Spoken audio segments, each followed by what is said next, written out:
This conference will now be recorded. Hello, everyone. Uh, my name is Yasir Gulfraz. I'm your tutor for today's session, UK Taxation for Business and Individuals. And how's everyone? Can you introduce yourself, please? Hello, Uh, can you hear yeah, me? Everyone can hear me, and can you see the screen clearly?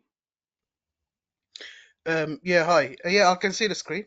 Yeah, my name is Nizar Okay, Karafani. I've been working in accounts for, for the past 14, 15 years.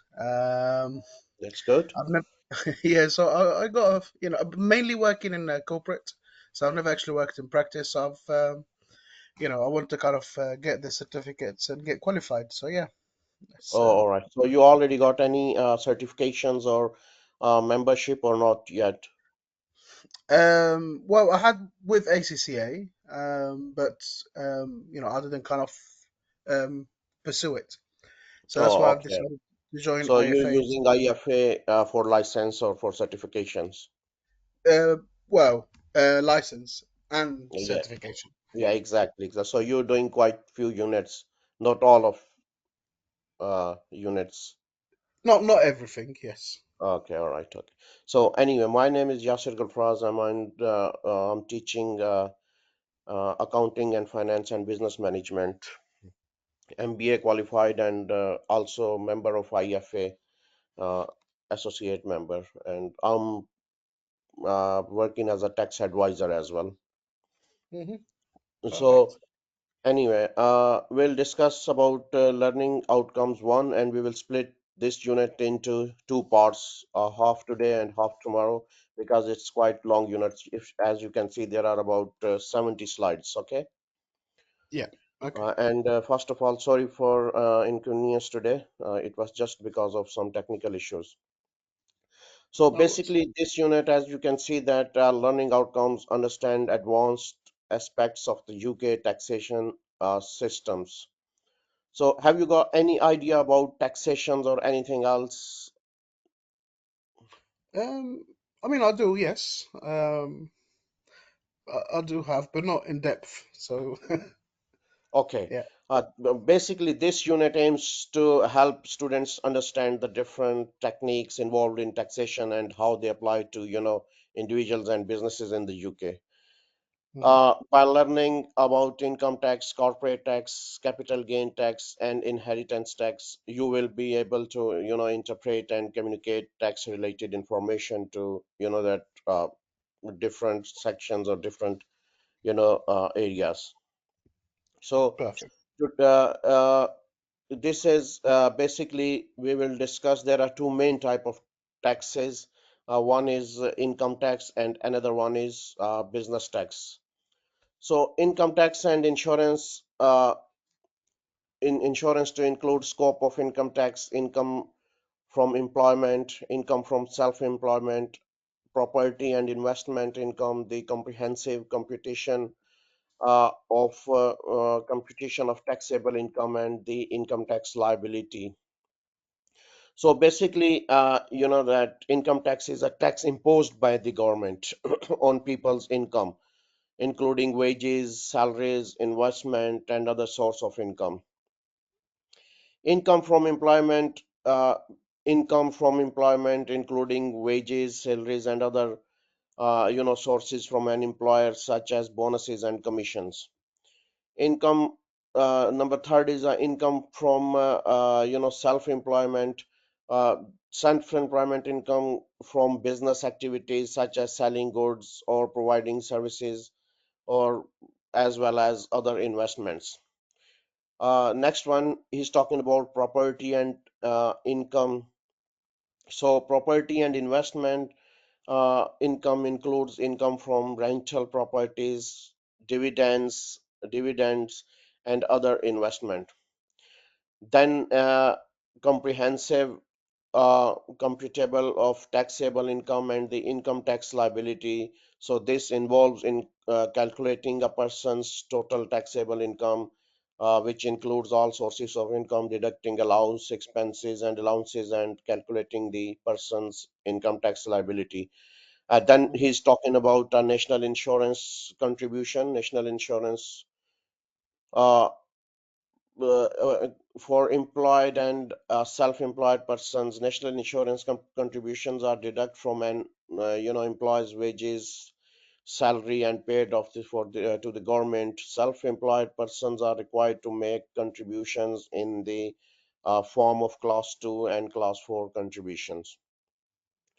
Uh, then he's talking about exemptions and relief in deferring and minimizing income tax liabilities. Certain types of income may be exempt from income tax, or certain expenses may be deductible, which can reduce the amount of income tax a person pays.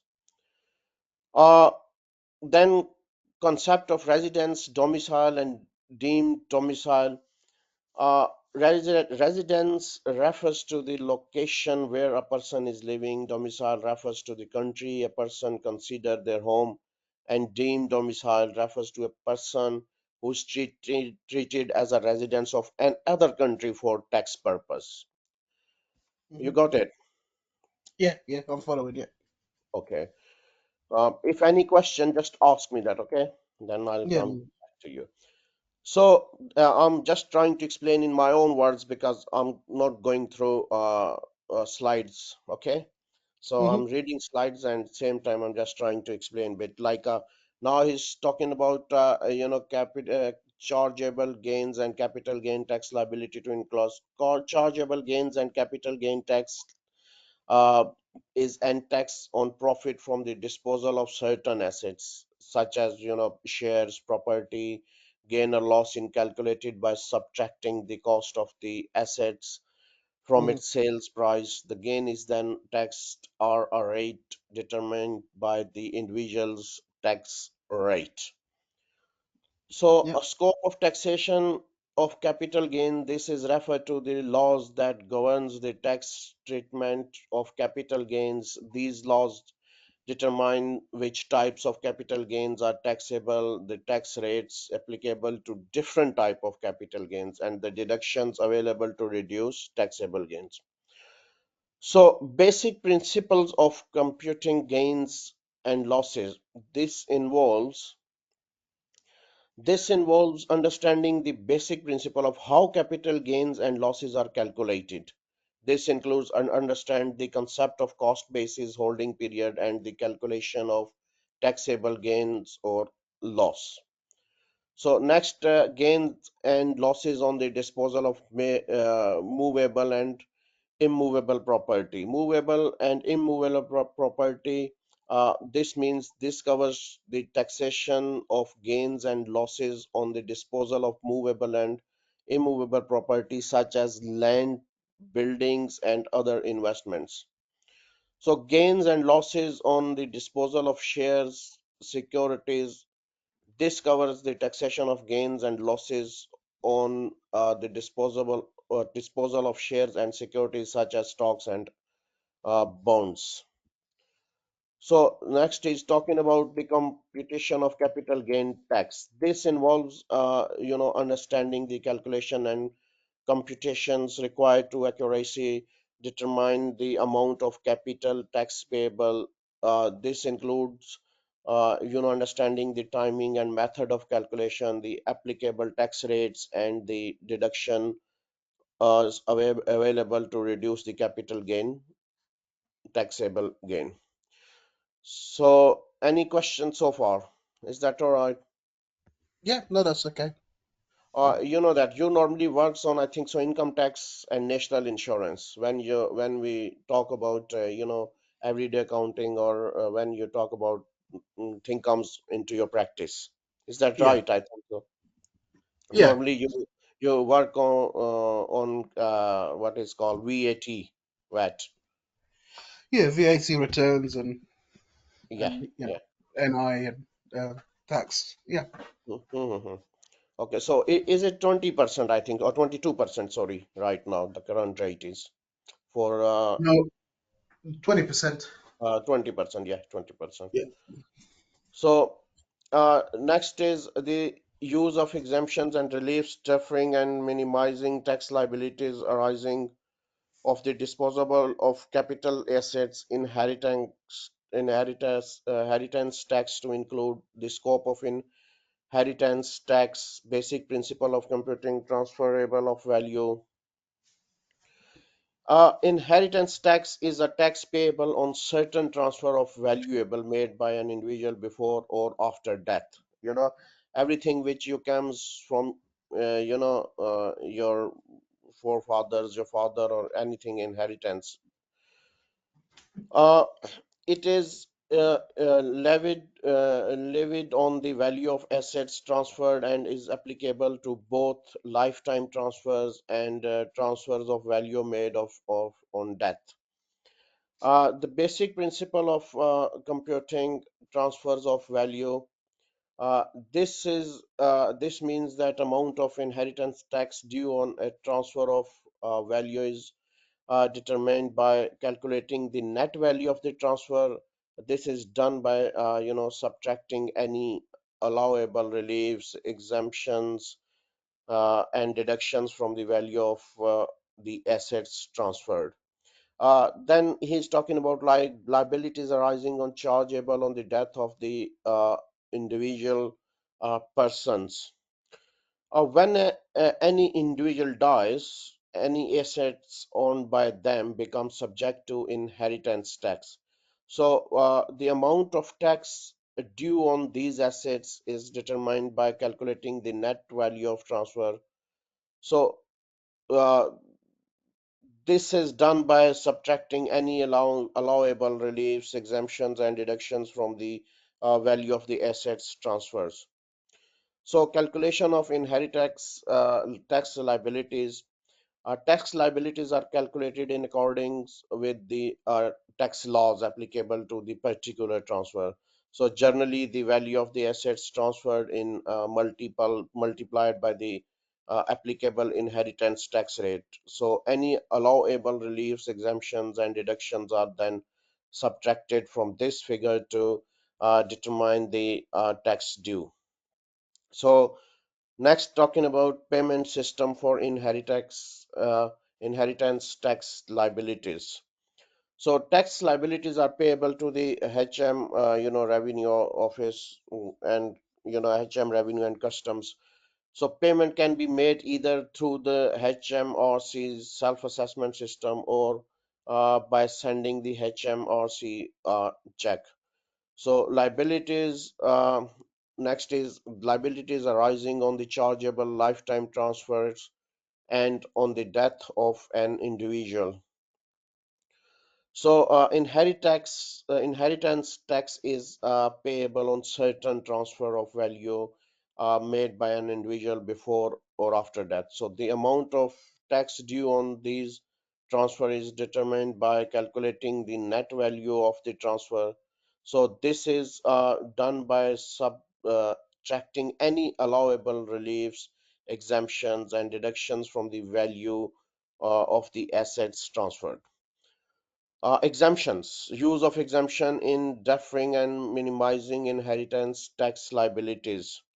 So certain exemptions can be used or minimize inheritance tax liabilities. These include exemptions for uh, gift to charities, gift to political parties, and gift to individuals. Most of gifts basically exempts. So next, he is talking about corporation tax. Corporation tax to include, you know, the scope of corporation tax, taxable total profit, charitable gains of companies. So, corporation tax is a tax on the profits of companies and other entities in the UK. Have you got any idea about corporation tax, or have you ever worked on corporation tax? I mean, I've got a rough idea, calculating and then doing the corporation tax, but Okay. so I know it's done obviously on a profit, and it's sitting at Yeah, I think it's basic only to related 21%. businesses. Yeah. Okay. So it is based on the taxable total profits of the entity, which are calculated using the same rules as those used for income tax. So chargeable gains for companies and other entities, as well as any income from investment, such as dividends, profit from shares and interest. So tax rate. So tax rate is currently, I think so it's a 19% for corporation tax. Yeah. The comprehensive computation of the corporation tax liability involves a number of uh, steps, including calculating the taxable uh, total profit, deducting any allowable reliefs, and applying the corporation tax rate. So, if a company is a part of a group corporate structure, then there are additional rules, which applies to ensure that subject to double taxation. And another thing is, in addition to he's talking about exemptions, the use of exemptions and reliefs in deferring and minimizing corporation tax liabilities. So there are several reliefs and exemptions available to companies which help to reduce or defer their corporation tax liabilities. Stamp taxes to include the scope of stamp taxes. So stamp taxes, any idea about stamp taxes? No, Okay. no. Stamp taxes are basically taxes on the transfer of certain property rights or interests. They are generally imposed when a property is sold, transferred, or leased, and the amount of the tax is uh, based on the value of property or the consideration paid. Are we So, talking about the what's it called? Stamp duty. yes, stamp duty, exactly. Okay. It is a Okay. kind of a tax, okay?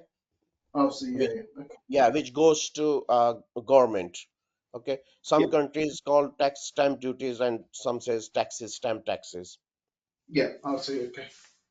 Okay, and the majority of stamp taxes are imposed by HMRC, and there is a different rate of stamp tax for each type of transfer. In some cases, exemptions and reliefs it in deferring and minimizing uh, stamp taxes. Well, tax exemptions are available to reduce or defer tax stamp taxes. For example, certain transfer may be exempt from the tax, or there may be a reduced rate of stamp tax available. In addition, there are certain time limits within which stamp taxes must be paid, and failure to pay within the time limit can result in, additional charges or fines. Very common, and I hope you knows very well VAT, value added tax. Yeah, yeah. Of course. So, scope of VAT registration requirements, VAT rates, cash and accrual system of accounting of for VAT, computation of VAT liabilities, and completion of VAT returns, special schemes for accounting VAT. So, value added tax is a tax on the sale of goods and services in the UK. It is charged at different rates depending on the type of goods. Or I think so, there are some zero rated taxes. Is that right? That some goods are exempt from tax. Yeah, Uh, a business must, register for VAT if their taxable turnover exceed a certain, amount or threshold. VAT is accounted for by either the cash or accrual system. So, under the cash system, VAT is paid on the value of goods or services sold when the payment is received. And again, he's talking about accrual system. VAT is paid on the value of goods or services provided in the accounting period. So, even if the payment has not been uh, received, not yet been received. So the computation of VAT liabilities, and the completion of VAT returns involves calculating the amount of VAT due on the value of goods, services, or services supplied, deducting any input VAT which has been paid, and then submitting the return to HM revenue. So here he's talking about, that what is the basic rates, and higher rates, additional rates, saving income, nil rate band, you know then divide dividend, nil rate band, starting rate of 0% applying saving income, where it falls either the first of 5,000 of taxable amount. Can you see my screen, Nizar? Yeah, I can. It's Yeah. yeah, Can you see that income tax and personal allowance specific amount which is exempt, like uh, I think is a first law. 12,000, yeah, and transferable amount 1250, and income limit is £100,000. So where a just net income is £125,000 or more, the personal is inter allowance is reduced to zero. Oh, I see. So Yeah. yeah, he's talking about residential status, previously residents and not previously residents. Hmm. Then car benefit percentage, the relevant base level of CO emission 95 grams per kilo, 50 gram per kilometer or less 16%, then 75% gram per kilometer 19%, then 22% and 23%. The base figure for calculating the car fuel benefit is £24,100. Company van benefit figures are correct so far, Nizar. Yeah, yeah, it is. I just want to ask about the car fuel benefits. What was the 24/100? Yeah, this is an exemption he's talking about. You know that they are after that they pay taxes or something. Oh, I Okay, see. I see. Yeah. Okay. yeah. So then company van benefits, fuel benefits 600, individual saving ISAs, individual saving accounts, overall investment limit is £20,000. Property income, basic Hmm. rate restrictions applied to 75% of finance costs relating to residential properties. So why I'm asking about figures, because obviously you practice every day, but you know that sometimes they upgrade or sometimes they don't do, because every sometime some tax rates changes every year, Yeah. during financial years. So Hmm. then he's talking about pension scheme limits, approved mileage allowance, cars, capital allowance rates, is some percentage about capital taxes, insurance, income taxes, value added taxes, and inheritance tax. Okay, Yeah. so like Okay. here, inheritance tax, if you see that a nil base rate, so nil base rate base is 325,000. Okay, 150,000 lifetime rate, death rate, and then value added tax is talking about value added taxes are 20%. So if you let me correct if is any if I'm wrong, the registration limit is still £85,000. Yeah, it is. Yeah. So, yeah, deregistration limit is £83,000. Hmm. So here capital gain tax, if you go through, or then national insurance contribution uh, is nil over £8,632, and 12% between 8,633 pound and £50,000.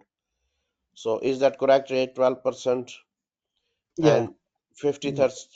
50,100 and above per year, 2%. Okay. And then employer nil up to 8,600 and above rate is 13.8%. So employer allowance is basically employment allowance is £3,000. So next is a £3 per week small profit threshold, 1 to Class 4, so there are four classes. All is talking about nil rate and different percentage after exempt amount. So class 4 rate is 2% of above 50,000. Rate of interest assumed, official rate of interest is 2.50%. Rate of interest on underpaid taxes 3.25%, and interest on overpaid tax is 0.50%. So we will next UK taxation system purpose, UK taxation system structure, type of tax, direct taxes, HMRC, indirect, professional and ethical framework, tax avoidance versus tax evasion, dealing with HMRC, interaction of UK and overseas tax, source of tax laws, HMRC guidance, statute, and case law. So, tax law, Act of Parliament, case law, detailed regulations is statutory instruments, does not have force of law, HMRC guidance.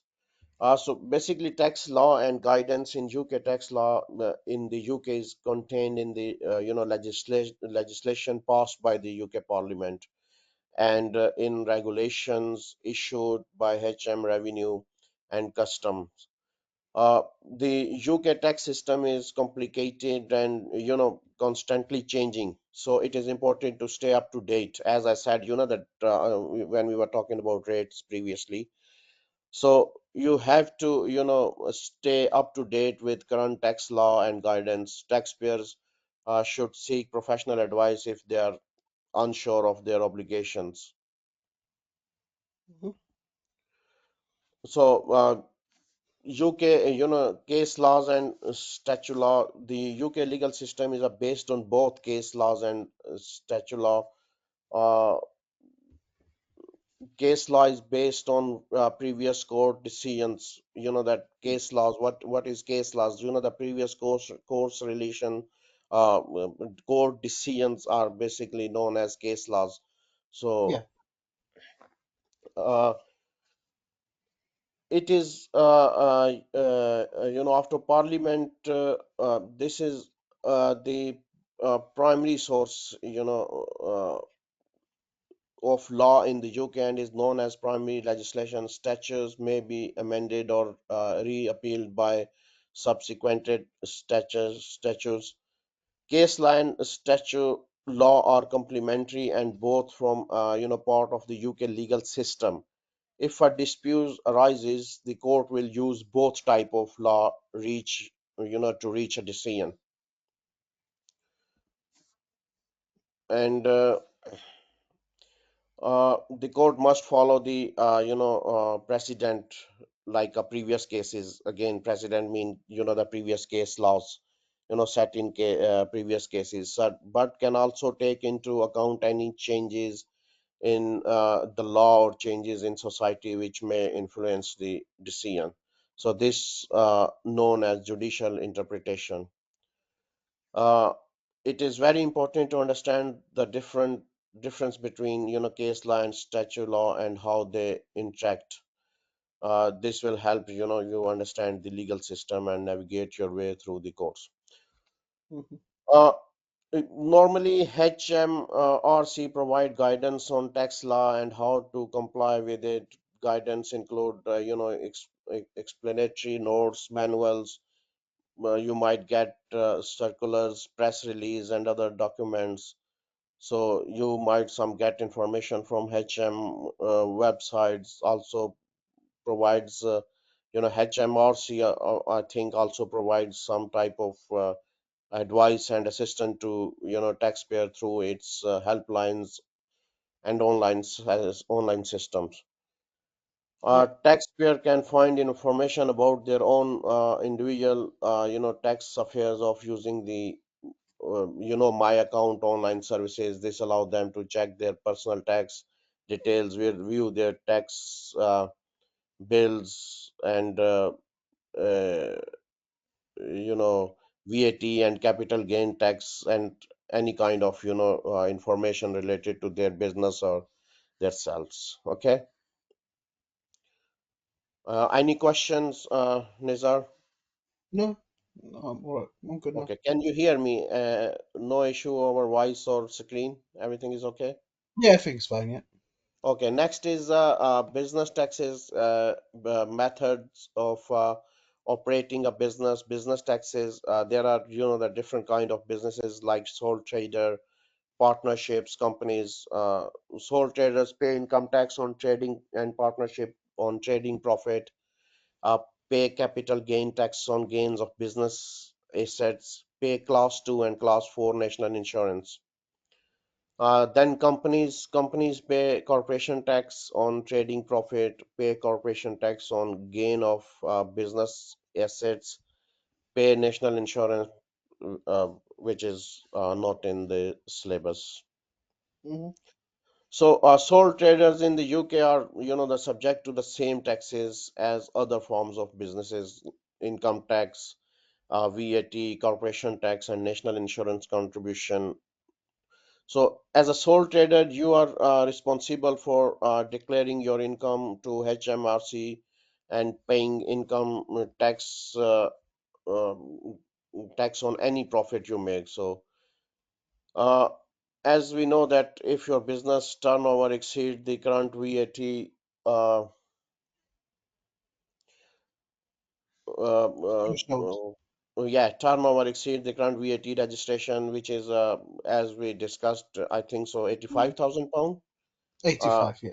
85,000 pounds, you must register for VAT and charge it on your goods and services. So, uh, next is a corporation tax. If you are sole trader, you do not need to pay, corporation tax, Yeah. as your profit are taxed through your personal income tax. Hmm. So, national insurance, as a sole trader, you are paying, class two, which are calculated as a fixed weekly amount. If your profit are above a certain level, any idea about any certain level, 8,000 something Um, last time I've done one, I think it was about 6,500. or I could be mistaken. 6,500? Yeah, Yeah. could be between 6 and 8,000. I think so. Yeah. Obviously, they change, every time. So, if your profits are above a certain level, you may also be required to pay, class four Yeah. national insurance. So then he's talking about here is a partnership. Nizar, partnership in the UK are subject to the same taxes as other form of business like income tax, VAT, corporation tax, and national insurance contribution. So as a partner in a partnership, you are jointly liable for the tax due on any profit made. So the profits of the partnership are split between the partners, and each partner is responsible for declaring their share and paying income tax on it. VAT, with turnover of the partnership exceeding the current VAT registration, again same amount, 85,000 pound. I think so. It is since 2017-18, and the partnership must register for VAT and charge it on goods and services sold. So next is talking about companies or corporation tax. If the partnership is a limited liability partnership, it will be liable, for corporation tax or on any profit made. So each partner will be personally liable for their share of any tax due. So national insurance contribution, as a partner in a partnership, uh, they are responsible for paying class 2 national insurance, which are calculated as a fixed weekly amount. So if your profits are above a certain level, you may also, required to pay class 4 national insurance contribution. Uh, so we talk about sole trader and business taxes partnership. Basically, sole traders, business taxes, and past partnerships, they pay, almost everything is similar, income tax or national insurance. Okay. Hmm. So companies pay corporation tax on trading profit. Companies in the UK are subject to the same taxes as other forms of businesses, income tax, VAT, corporation tax, national insurance contributions. Uh, so companies are liable for corporation tax on any profit they make. So if the turnover the company exceeds the current VAT registration, again 85,000, the company must register for VAT and charge it on goods and services sold. So corporation tax, companies are liable for corporation tax on any profit, you know, any profit made. So national insurance contribution, companies are also responsible for paying employers national insurance contribution on any salaries paid to employees if the company has a turnover of more than have you got any idea about, I think so, 155 or 56 something around, if I'm not 155, is that correct, Nizar? For sorry, Corporation tax and national insurance contributions. oh, I can't remember the figure. So Sorry. yeah, so I think so it's 156,000 pounds, and it must also pay class 1A national insurance contribution or on any benefits provided to employees. Hmm. So next is types of income. So any idea, anything which you can say type of income? I mean, employment income, dividends, uh, Yes, correct. investment, Yeah, shares. Yeah. yeah. So individual may receive various type of income, from income from their business, employment income, bank and building society interest Hmm. is also income, property income like a rent, dividends, profit from shares. Yeah. So uh, individual may receive basically various type of income, so self-employment, investment, rental income, pensions, social security benefits. So they may also receive income from other sources such as a capital gain, interest, dividend, royalties, gifts, and inheritances. Hmm. So all type of income tax add is called total income. Total income minus trade losses is called net income. Net income minus the personal allowance is taxable income. Taxable income. Yeah. Okay, it's a very easy to understand. All type of incomes added together is called total income. Then minus trade losses is called net income, and then net profit on taxable income. Sorry. Yeah. So this is the that total amount of money you have earned from all sources over the year. Then this is the income after deduction for tax, national insurance, and other allowances. So Mm. this is the amount of money you are liable to pay tax on. So it is the gross income minus any allowable deductions. So sorry to stop you there. Not net income.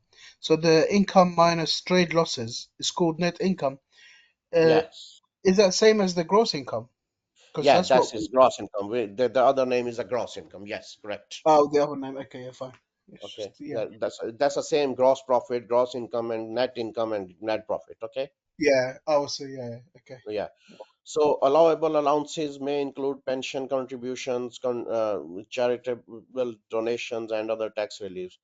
So taxable income for an individual is calculated for subtracted any applicable deductions from the gross income, Hmm. So this includes pension contribution, donations, or the resulting amount is this amount is liable for taxation. Yeah. Hmm. Uh, tax computation, uh, total non-saving income, non-saving income, and deduction the personal account. Basically, a non-saving income is taxed at a flat rate of 20% on the first, 11,000. Is he talking about here something? Uh,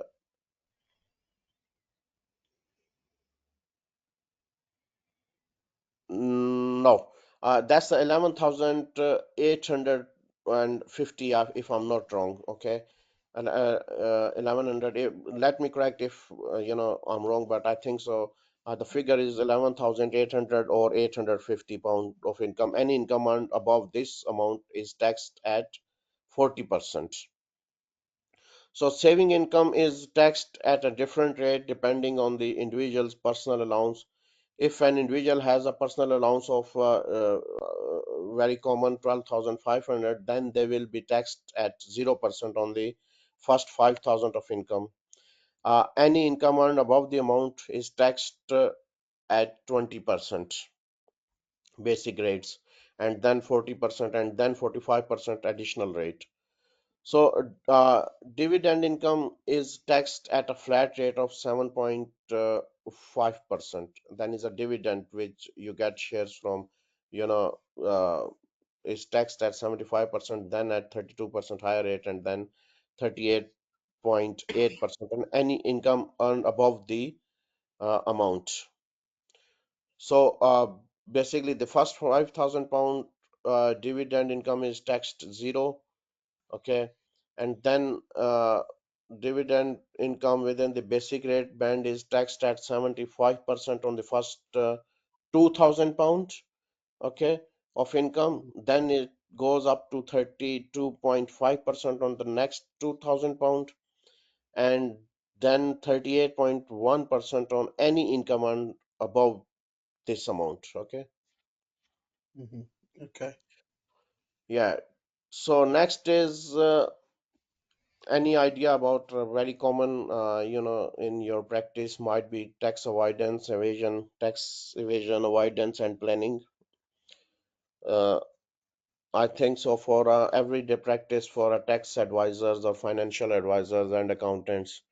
Tax Mm. evasion illegal to, deliberately mislead tax authorities to reduce tax liabilities may result in fines and imprisonment. Have you come through any case like this?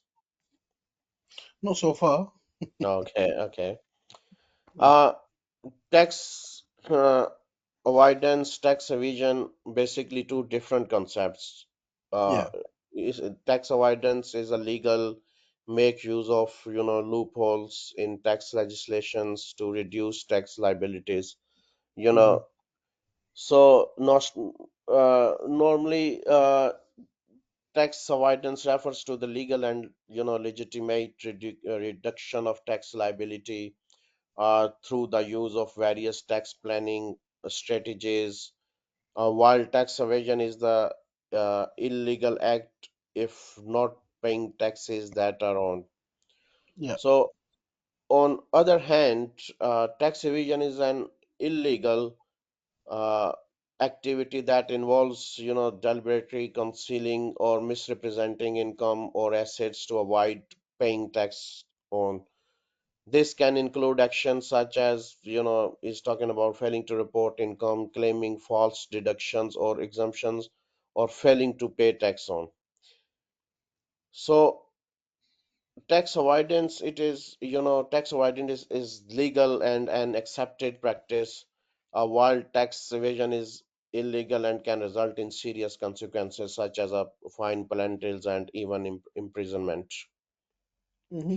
Tax planning is to ensure use is made of all available tax reliefs in the manner intended to minimize tax liabilities. So, tax planning is a obviously it's a legal activity that involves organizing financial affairs is in a manner that minimize tax liability within the bounds of the law. So, this can include various strategies such as taking advantage of tax deductions, credits, exemptions, utilizing tax deferred accounts, and structuring business transaction in a tax efficient manners.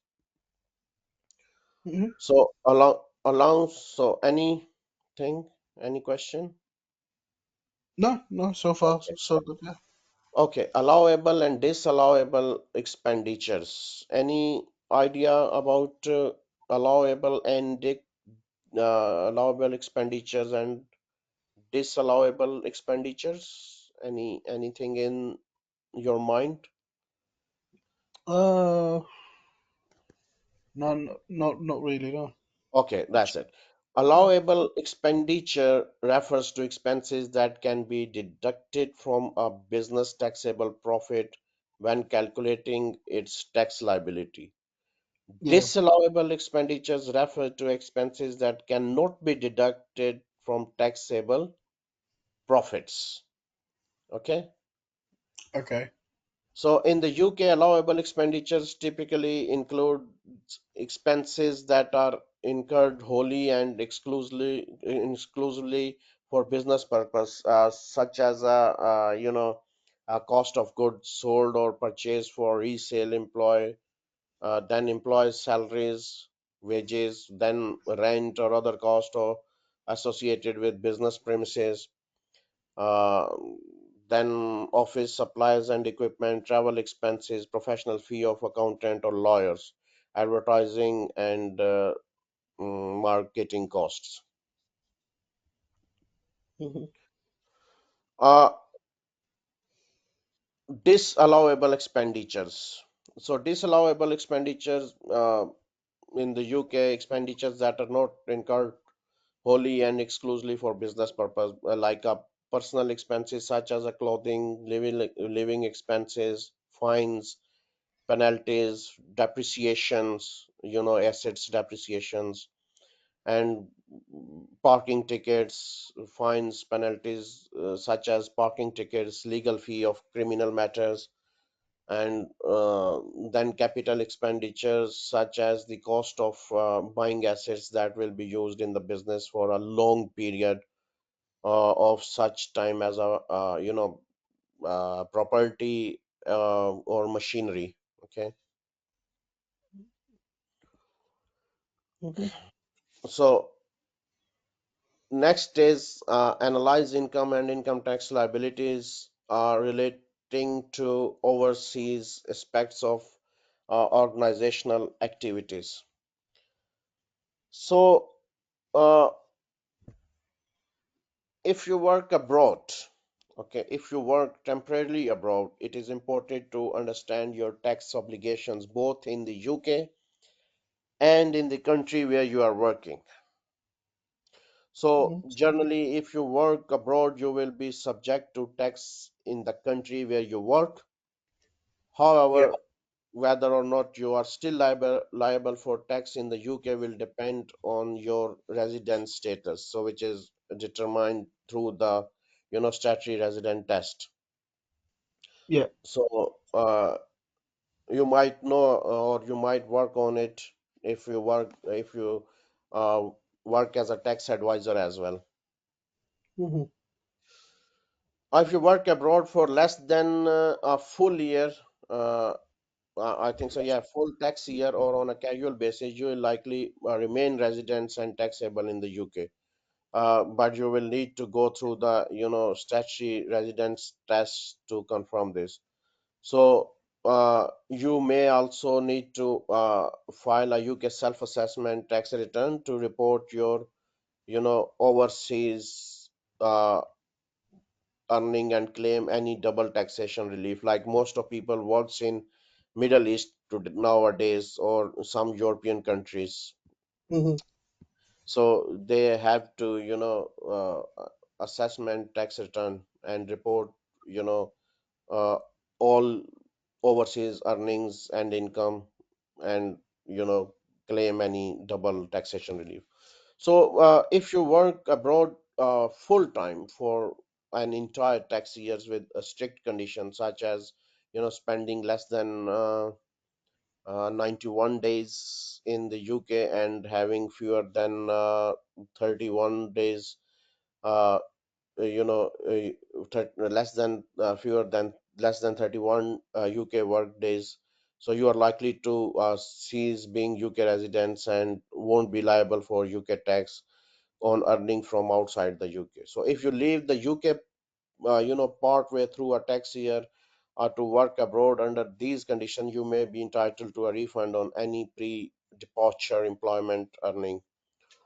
So because you will have only received part of your tax-free personal allowance, so under the pay system, when you are actually entitled to the whole amount. Okay. Mhm. Here is an example. Crash Bosch Limited Incorporated overseas, although its directors are based in the UK and hold their board meeting in the UK. Uh, Companies that are incorporated overseas are only treated as a being resident in the UK if their central management and control is exercised in the UK.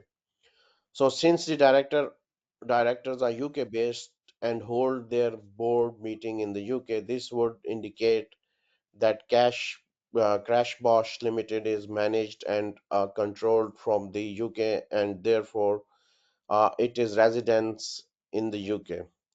So if the directors were to be based overseas and to hold their board meetings overseas, the company would probably be treated as resident overseas, since the central management control would be exercised outside the UK. Mhm. So according to UK laws, a company is only considered a UK resident if its central management and control takes place in the UK. Okay. So, since the directors are based in the UK and hold meeting there, it is suggests that the management and control of he's talking about the company called Crash Bash, Limited occurs in the UK, making it a UK residence company.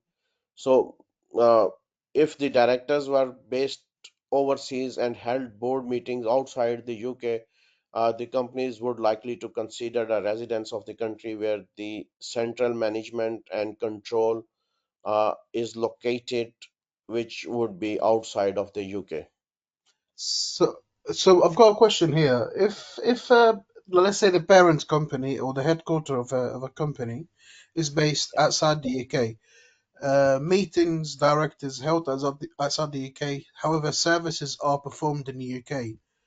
Um, is the company should be liable to pay corporation tax or Yeah, only employees tax? yeah, they are liable to pay corporation tax. Okay, because they are still provide and exercising in the UK. And if they are holding their directors, like if I give you example, have you ever heard about company Caterpillar? Yeah, In yeah, UK, they are building construction machinery. Their headquarters is in USA, okay, yeah. but there are European main headquarter or main building is in USA, but they're that they call like a BCP UK, British Caterpillar, so which is in Mm, UK, and that's a European.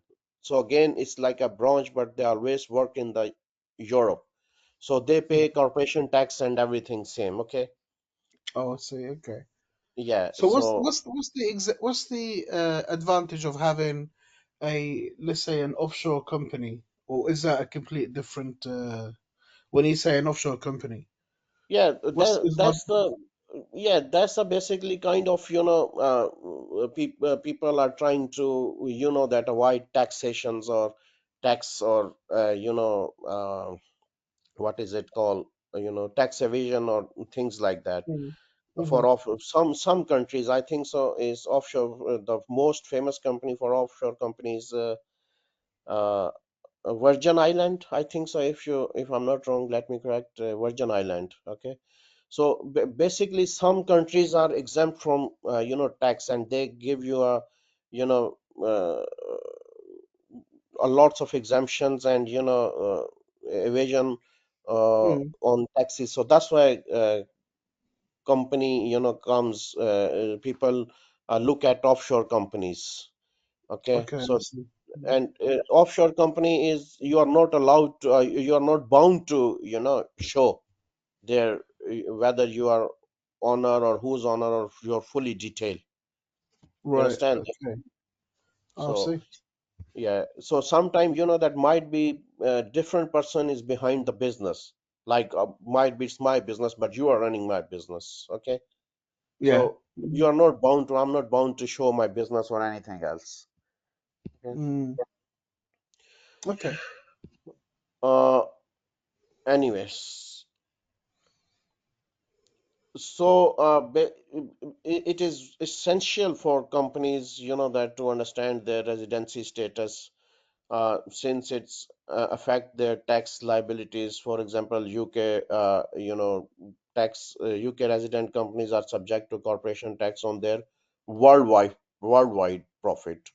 Okay, so it is very important, that this point is because UK resident companies are subject to corporation tax on their worldwide profit, whether their branches are UK, uh, Europe, Middle East, or anywhere around the globe.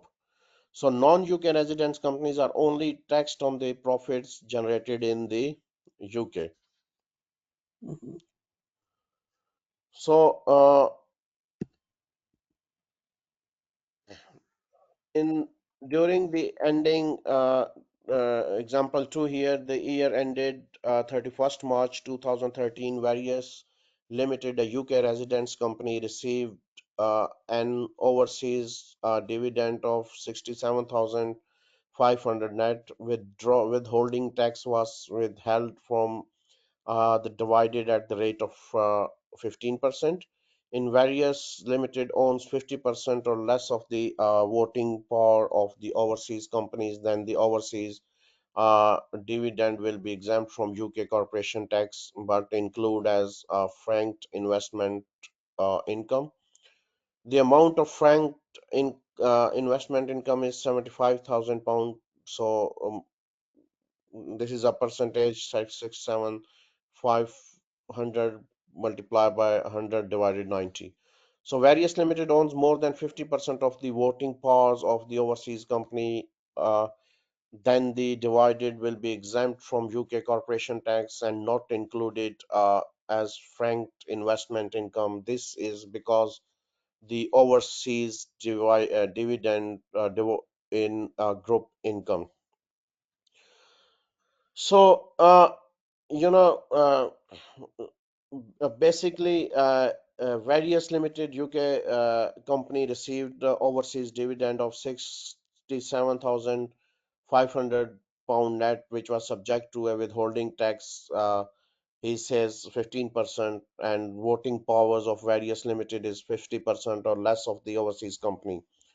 So the dividend will be exempt from the UK corporation tax, but it will be included as franked investment income. So the amount of franked investment income will be £75,000.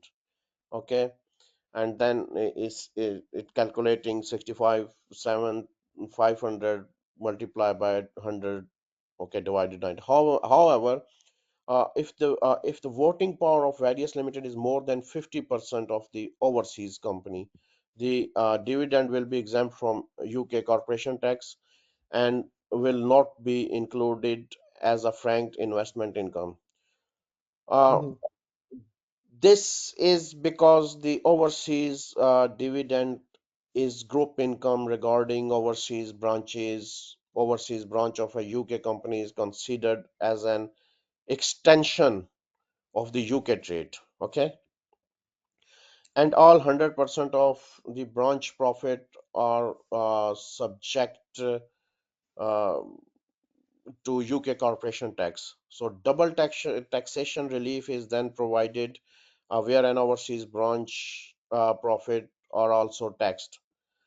Uh, Overseas, and the relief is limited to the amount of UK tax on the branch's profit. So if an overseas branch makes a trading loss and the loss can be offset against UK profit. Mhm. So explain the application of additional exemptions and relief. So there are various additional exemptions and relief available to individuals and business to reduce their tax liabilities. Exemptions and relief are, granted by the government to encourage certain behavior or provide financial assistance to certain groups.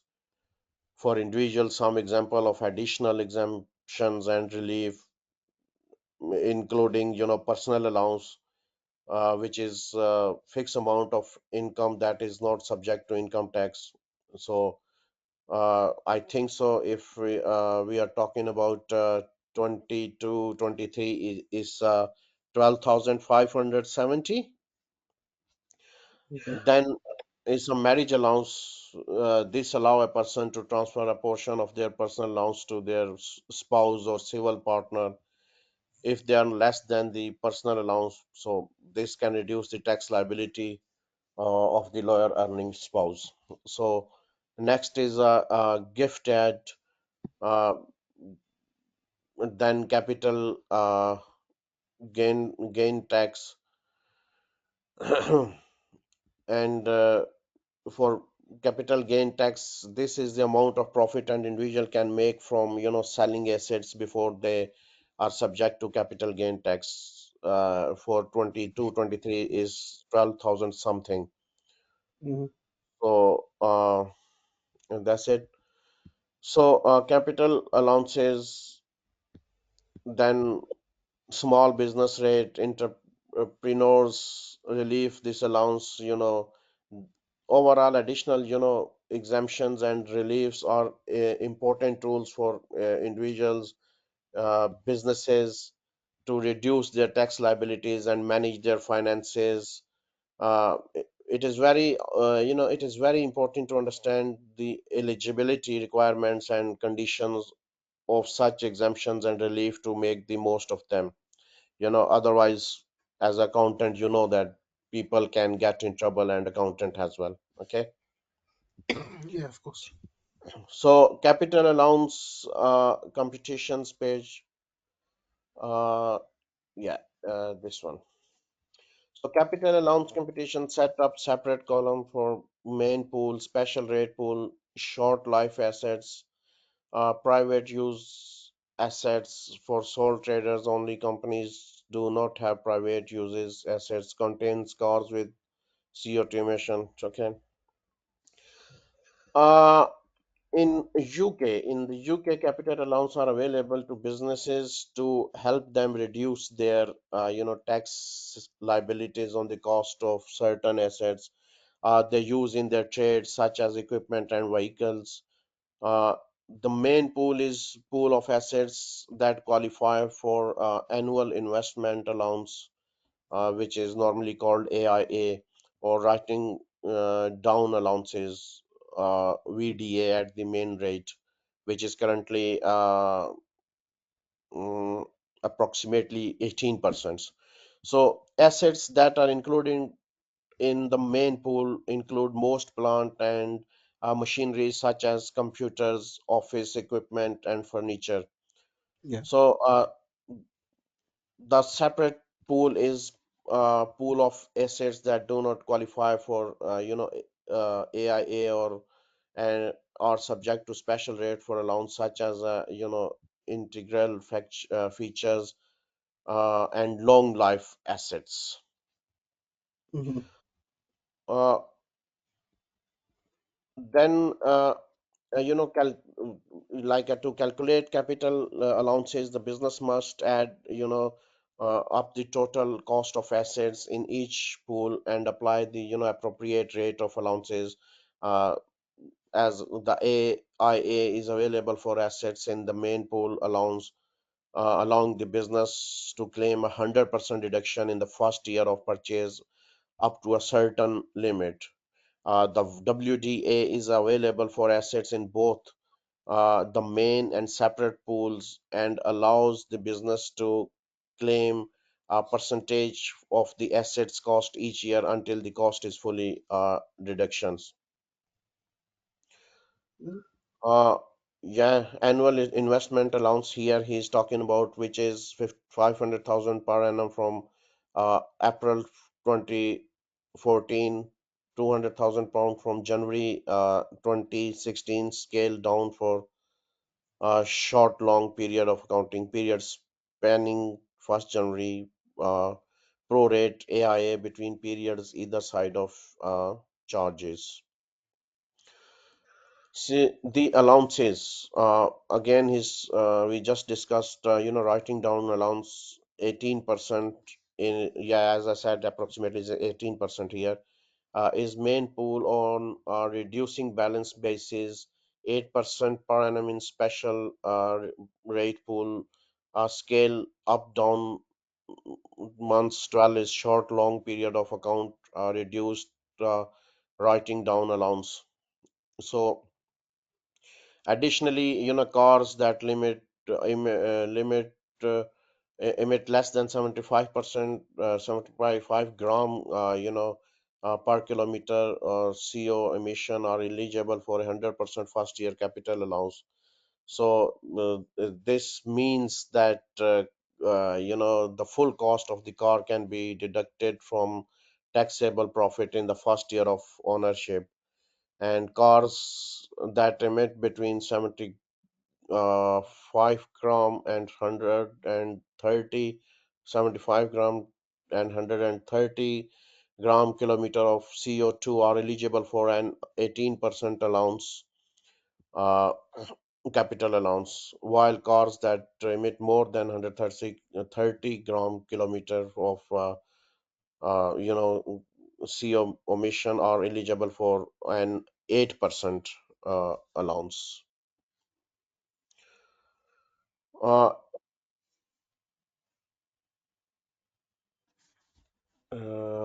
Here allowance to private uses assets, do not pool private use assets, show all value of assets, allowance in column, can only claim the business proportion of allowances.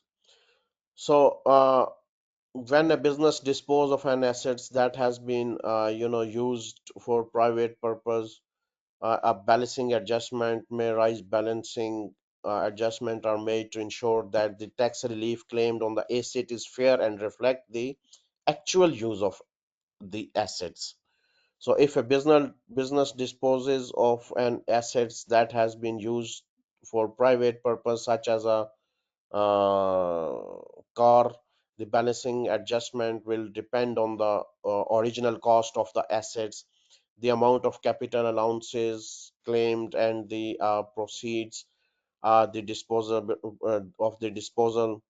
So, if the proceeds of disposal are greater than the tax written down value, the value of the assets after the capital allowances have been claimed, so the excess will be treated as taxable income. uh, if the proceeds of the only if the proceeds of the disposable are less than the tax written down value, the difference can be claimed as a tax deduction. Mm. Any questions so far? No, it's fine. It's Yeah, all good. okay. We're just finishing in a while, okay. Okay. I hope you are not getting bored. No, Like, no, no, too. okay. Next is short life assets. Short life assets uh, uh, refer to tangible fixed asset that have a useful life of 4 years or less, or normally we says year, or used to year or less, but this says 4 years or less. These assets can be claimed for a tax allowances under the annual investment allowance. Again, I'm talking about AIA, or Mhm. claimed as a writing down allowances. So, as I said, AIA is an allowance that enables a business to deduct the full cost of qualifying assets from its profit before tax. So, as of 22, the AIA is a 1 million per year, meaning that businesses can deduct the cost of up to £1 million worth of assets, from their taxable profit each year. So short life assets can be claimed as a part of the AIA, but only for the duration of their useful life. Okay. So So, uh, just a question on that. yes, They yes, so you basically deduct the actual balance. So let's say if I bought an asset for 900,000, right? yes, Then is the whole amount deductible on the first year yes, from that's correct. right? Okay, okay, Yeah, that's correct. For a usable, time period while you are using, useful life, duration of useful life. Okay. I see. Okay, so you Okay. can so if the cost of the asset is 900K, I can claim in the first year, or I can claim over the life of the assets, The use life of the assets, useful life of the assets. the useful life of the asset. Sorry. Yeah, useful life of the assets. Or you can claim a whole year. You can claim one by one, or you if you know that useful life of assets. Okay, Okay. okay. You can use one by one as well, one year by year. You can every year you can do as well. Yeah, yeah, of Okay, course. Okay, okay. you got it. Yeah, yeah, yeah. Like let's say if useful life is 4 years, so you can claim one by one, every year, financial year as well. Hmm. Okay. Uh, in the cost of the short life assets exceed the AIE limit, then the excess cost can be claimed as a uh, WDA. The WDA rate of short life asset is 18% per year. Here is your question as well. Answer of your question as well. Mm. Here is a WDA. That is a 18%. So, but that when we use WDA, No. okay, you can claim only WDA after that once you have used or fully utilized AIA. Okay, okay. You understand that after AIA you can use WDA. The write down values. Okay, okay. Yes, okay, written down value. Yeah, yeah. Uh, taxable total profit. Uh, company taxable total profit arrived at by aggregating its various sources of income and chargeable gain, and they deducting qualifying charitable donations, profit of trades, interest from non-trade sources, any other profit, income from land and building in the UK. So total taxable profit is the UK is the amount of profit earned by businesses and individuals that is subject to taxation. The calculation of taxable profit involves several steps, which are uh, calculating gross profit, okay, and then deduct allowances, allowable expenses like expenses from the gross profit, allowable expenses including uh, you know that are you know wholly and exclusive for the purpose of the business, such as like a rent, salaries, and office supplies. So then apply capital allowances. Capital allowances are deductions that business can claim for the cost of assets such as machinery, buildings, vehicles. Then deduct losses. Losses incurred in previous years can be carried forward to offset against taxable profit in the current year. So this is known as a loss relief and is available for both businesses and also individuals. Uh, calculatable uh, profit, calculatable calculatable taxable profit. Once all deductions have been made, the resulting figure is the taxable profit. Okay, so the result this amount is subject to tax at applicable rate, which depends on the income level and the type of income earned. So here accounting periods. Accounting period is a period of time which financial transactions are recorded and financial statements are prepared. You got anything in your mind regarding accounting period? I mean, yeah. Okay. Well, In the UK, any idea in the UK accounting oh, period? it's our C. So this 1st of April to end of March. Yeah, like a calendar year. This accounting period year starts on 1st January and end of the 31st Yeah, December.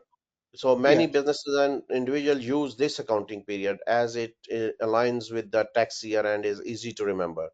But yeah. there is a also financial year, you know, uh, starts 1st April.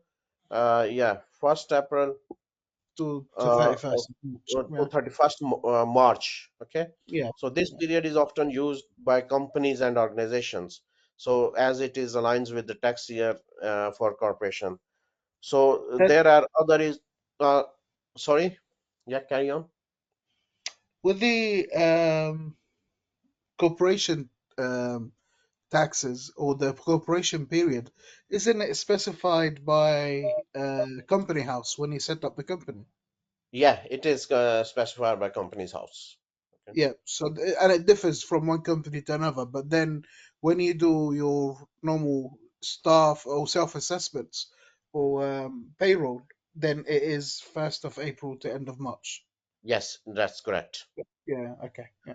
So custom accounting period, some businesses may choose to use a custom accounting period, like such as a fiscal quarter or 53 Mhm, weeks years or 52 weeks a year. This is often done to align with the business operation, such as a busy season or specific project timeline.